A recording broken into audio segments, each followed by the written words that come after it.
emisi karbon menjadi langkah serius kepedulian setiap negara terhadap perubahan iklim dalam KTT G20 tahun ini.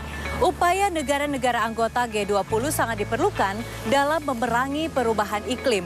Berikut liputan reporter Farhan Rahman dan Eko Yudi selengkapnya.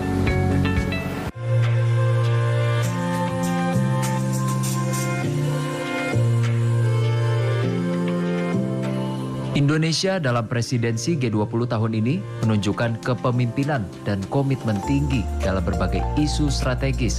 Salah satunya adalah pengelolaan lingkungan hidup dan upaya pengendalian perubahan iklim.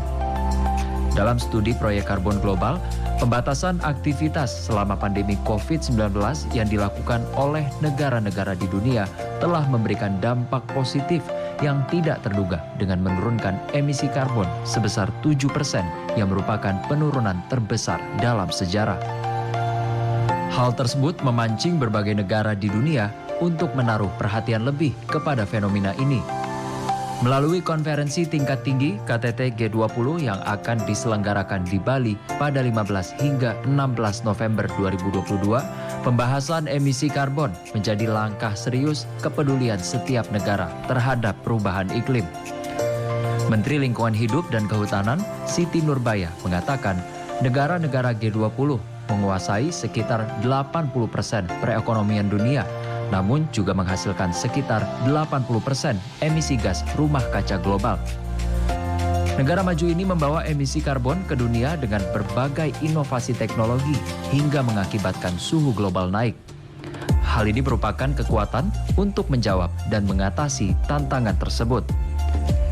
Namun di sisi lain, negara-negara maju tersebut tidak bersedia memenuhi komitmennya untuk menyediakan dana sebesar 100 miliar dolar Amerika sebagai pertanggungjawaban terhadap yang telah dilakukannya kepada dunia.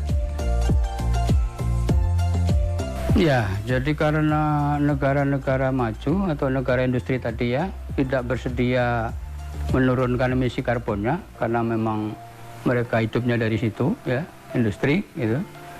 Oleh karena itu kompensasinya adalah bahwa mereka punya komitmen untuk mendanai tadi bagi negara-negara berkembang dan negara miskin ya di dalam memerangi perubahan iklim itu. Nah, mestinya apa itu komitmen tadi ya dipenuhi. Jadi kalau ternyata sampai jatuh tempo 2020 ya, nah itu belum terpenuhi 100%, tapi sudah ada berapa tadi? 83,3 miliar dolar ya.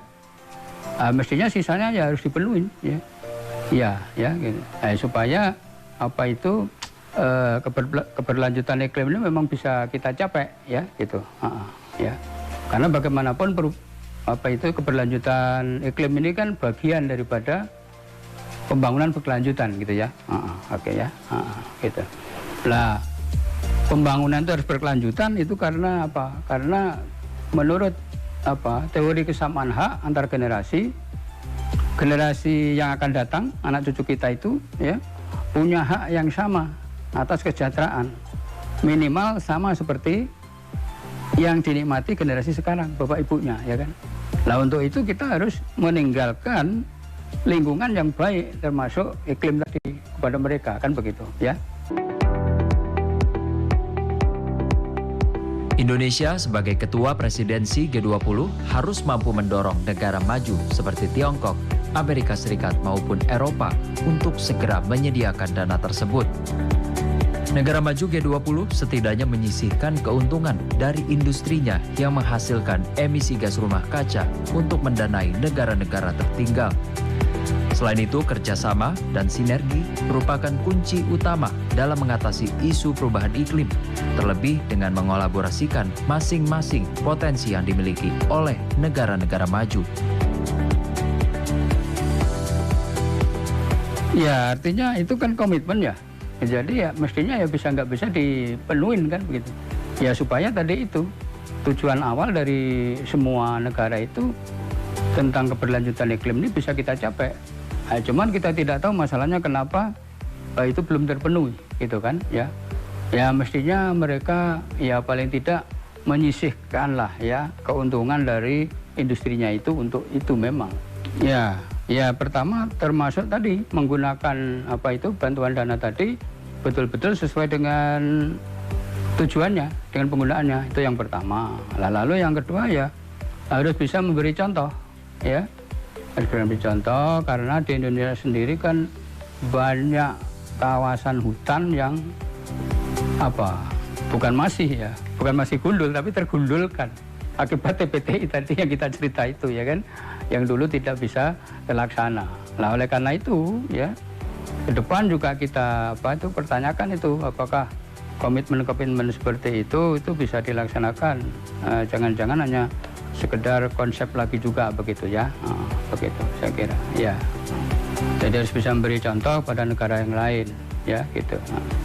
Bahwa kita betul-betul komit dan kita praktekkan di lapangan mengenai keberlanjutan daripada iklim tadi itu ya gitu.